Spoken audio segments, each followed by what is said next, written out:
नमस्कार।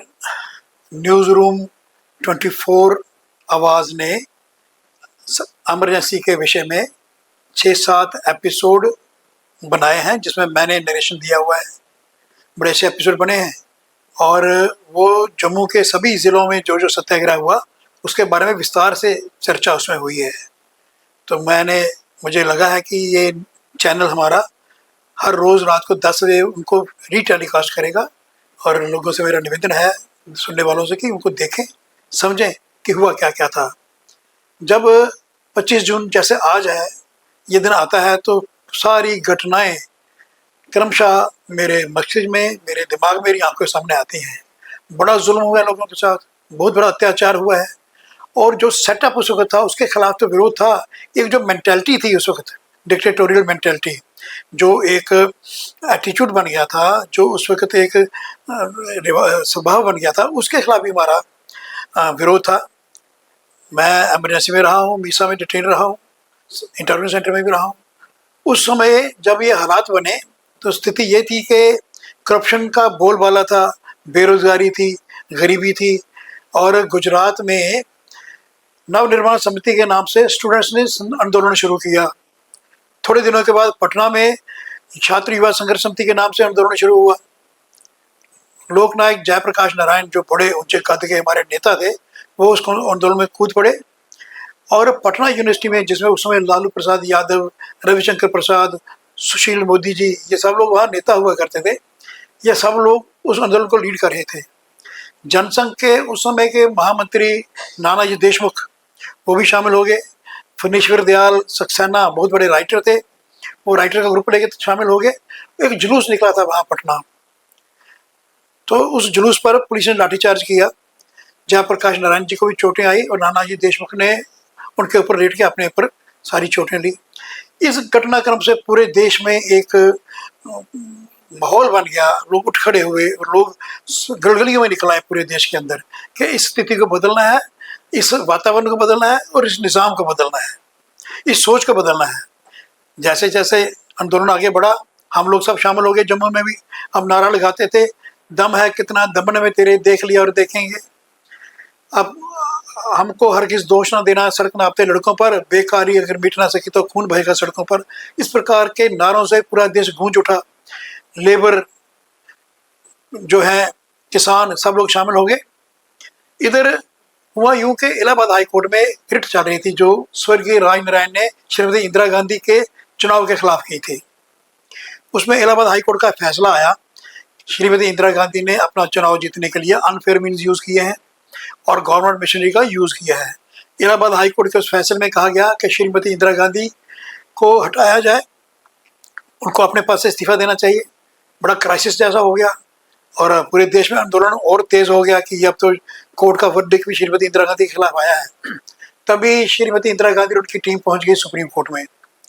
Supreme court ने उस फैसले को थोड़ा बदला, लेकिन ये नहीं किया कि श्रीमती इंदिरा गांधी को उन्होंने दोष मुक्त नहीं किया। उन्होंने कहा कि आप तनख्वाह नहीं लेंगी, आप ऑफिस में नहीं जाएंगी, घर से काम करेंगी, लेकिन फिलहाल आप प्राइम मिनिस्टर का पद चलाते रहिए। श्रीमती इंदिरा गांधी इसको भी सहन नहीं कर पाई। जस्टिस खन्ना थे सुप्रीम कोर्ट के जज, उसके बाद को हाई कोर्ट का जज, सुप्रीम कोर्ट का चीफ जस्टिस बनना था। 2 जज और थे, इनको सुपरसीड कर दिया गया, हटा दिया गया। इतना ही नहीं, खाली जुडिशरी नहीं, इन्होंने आर्मी के अंदर भी जो सीनियर मोस्ट जनरल्स थे उनको सुपरसीड किया। आपको याद होगा कि जम्मू में जनरल सिन्हा गवर्नर रहे, ये वही जनरल थे जिनको हटाया गया था, जिनको कमांडर इन चीफ बनना था। वो पहले असम के गवर्नर रहे, फिर जम्मू कश्मीर के गवर्नर रहे। तो इस तरह का एक डिक्टेटोरियल एटीट्यूड बन गया। ऐसा सरे उस वक्त होते थे बंगाल के चीफ मिनिस्टर, उन्होंने श्रीमती इंदिरा गांधी को राय दी कि आप यहाँ एम्बेसी लगा दे। तो राष्ट्रपति के आर्डर करवा के श्रीमती इंदिरा गांधी ने एम्बेसी लगा दी। एकदम टार्चर और जो अत्याचार शुरू हो गए और बर्बरता फैली पूरे देश में। सीनियर लीडर्स को पकड़ के जेल के अंदर डाल दिया गया, नौजवानों को जेल के अंदर डाल दिया गया। जम्मू कश्मीर में भी 26 तारीख को पूरी तरह एमरजेंसी लग गई। हम लोगों के वारंट्स निकल के मीसा के अंदर, बहुत सारे लोग यहाँ भी गिरफ्तार होना शुरू हो गए। तो देश में एक वातावरण बना एमरजेंसी के खिलाफ। जितने तेज़ी से वातावरण बना, उतनी सख्ती और ज़्यादा होने लगी। कांग्रेस पार्टी ने अपने ही नेताओं को, जैसे चंद्रशेखर जी, मोहन दारिया, जो श्रीमती इंदिरा गांधी से सहमत नहीं थे, उनको भी जेल के अंदर डाल दिया। सोशलिस्ट पार्टी, कांग्रेस, ओ जनसंघ, समाजवादी पार्टी, सब लोगों को जेलों के अंदर डाल दिया और जेलें भरी गई। और बाहर क्या हुआ, जबरदस्ती नसबंदी करना शुरू की लोगों की, और मीडिया पर पूरा अंकुश लगाया गया, उनका गला घोट दिया गया, सेंसरशिप लग गई। आपको मैं याद दिला दूं, पुराने लोगों को याद होगा कि इंडियन एक्सप्रेस की बिल्डिंग को ही मिसमार कर दिया, बुलडोज लाके बुलडोज कर दिया।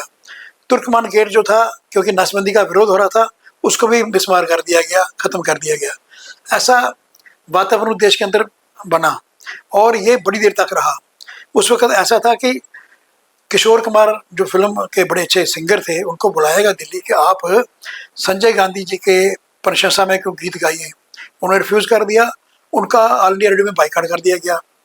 मनोज कुमार, देवानंद और राजेंद्र कुमार, इनकी फिल्म और बैन लगा दिया गया क्योंकि ये सरकार के मुताबिक नहीं चल रहे थे। तो हर एरिया में, हर तबके पर ज़बरदस्ती जबर करने की शुरू हो गया सरकार की ओर से। तो हम सब जेलों में थे, मीसा में डिटेन थे।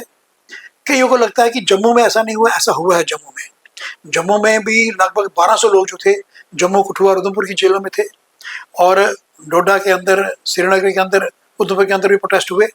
पूरी सख्ती यहाँ की गई। यहाँ पे एक एडिशनल बात ये थी कि शेख अब्दुल्ला यहाँ के चीफ मिनिस्टर थे, वो जम्मू के लोगों को हर एक को महाराजा हरी सिंह समझ के और ज्यादती कराते थे, और वो डबल ज्यादती यहाँ हुई। उसके बाद पूरे देश में जो वातावरण बनता रहा, तो धीरे धीरे धीरे धीरे लोगों को लगा कि ये डिक्टेटरशिप की ओर आगे बढ़ रहे हैं, और श्रीमती इंदिरा गांधी अपने बाद संजय गांधी को प्रधानमंत्री बनाना चाहती है, फैमिली रूल बन रहा है। तो विरोध धीरे धीरे धीरे सिमर रहा था अंदर अंदर। मेरा ये कहना है कि जो हमारा आंदोलन था उस सेटअप के खिलाफ था, श्रीमती इंदिरा गांधी की सरकार के खिलाफ था, लेकिन जो अधिनायकवादी सोच है, जो डिक्टेटोरियल एटीट्यूड है, उसके खिलाफ भी था। ये आंदोलन बड़ी देर चला। उसके बाद एक दिन क्या हुआ कि श्रीमती इंदिरा गांधी ने सीआईडी से रिपोर्ट ली कि अगला चुनाव होगा तो मैं जीत जाऊंगी। वो रिपोर्ट सीआईडी ने गलत दी, चुनाव घोषित हो गया और श्रीमती इंदिरा गांधी, संजय गांधी और सारे स्टारवार्ड जो थे वो हार गए। वो जो एटीट्यूड था, उसके खिलाफ जो संघर्ष हुआ था, वो मेरी जाती राय कि वो सक्सेसफुल नहीं हुआ है, क्योंकि जनता पार्टी की सरकार बनी, वही टूट गई। जो जैसे खाना घोटाया गया, उसके बाद कॉलेजियम सिस्टम शुरू हो गया हमारे कोर्ट्स के अंदर, सुप्रीम कोर्ट के अंदर। वो पार्लियामेंट की बात को नहीं मानते हैं। ये एटीट्यूड बढ़ता गया। आपने देखा अभी बंगाल में जो पिछली सरकार थी ममता बनर्जी की, उसमें वहाँ की सरकार, वहाँ की पुलिस सीबीआई के खिलाफ, आईबी के खिलाफ केस बना देती थी। सेंटर की फोर्सेस को मानती नहीं थी, सेंटर के लॉ को मानती नहीं थी। अभी अभी कल परसों की खबर है कि तमिलनाडु के जो नए चीफ मिनिस्टर बने हैं, विजय जी, एक मंदिर के ऊपर दिया जलाया जाता था पहाड़ी के ऊपर, 200 साल पुरानी प्रथा है। वहाँ के लोकल डीसी ने बंद कर दिया क्योंकि पास में दरगाह थी, शायद उनको कोई ऑब्जेक्शन थी। तो तमिलनाडु हाई कोर्ट ने दिया जलाने की प्रथा को रखने के लिए ऑर्डर किया, और चीफ मिनिस्टर का ये बयान था कि हम हाई कोर्ट की बात नहीं मानेंगे। ये सोच कहाँ से आई? ये सोच श्रीमती इंदिरा गांधी की उस सोच के कारण आई। आज जो पोजीशन है कि लोगों के अंदर डिक्टेटोरियल एटीट्यूड खत्म करने के लिए अभी और अभियान करना पड़ेगा। आज के दिन वो लोग जो जेलों में रहे इमरजेंसी में, जिनको लोकतंत्र सेनानी कहा गया इलाहाबाद हाई कोर्ट के मुताबिक देश के बड़े कोर्टों ने, उनका काम खत्म नहीं हुआ, हमारा काम खत्म नहीं हुआ है। ये डिक्टेटोरियल एटीट्यूड जो है, ये भी खत्म करना पड़ेगा। अगर स्वस्थ लोकतंत्र चाहिए हमारे देश के अंदर, अगर सही नेशनल चाहिए, रूल ऑफ लॉ चाहिए, तो इस तरह का एटीट्यूड खत्म करना पड़ेगा। और ये एटीट्यूड खाली एक जगह नहीं है, बहुत जगह पहुंचा हुआ है। लोग अपने मिशन को भूल जाते हैं, अपनी मर्जी का काम करते हैं। मिशन को जो सूट किया जाता है वो नहीं करते, जो उनको जाती तौर पर सूट करता है वही बात चल रही है। तो पूरी राजनीति जो है उसमें टोटल चेंज होनी चाहिए, जिसका आइडिया दिया था जयप्रकाश नारायण ने, समग्र क्रांति कहा था। वो मिसाल देते थे कि अगर बड़ा भाई ईश्वर के पैसे से टीवी सेट लेके घर में आया, तो छोटे भाई का फर्ज है कि गेट पर उसको रोक ले और सत्याग्रह कर नहीं आने दे। वो कहाँ है? करप्शन तो खत्म नहीं हो रही, ब्यूरोक्रेसी के पास इतने अधिकार हैं कि वो किसी की बात सुनते नहीं हैं। तो देश का आम जनमानस ये महसूस करता है कि अभी और बहुत कुछ करने की ज़रूरत है।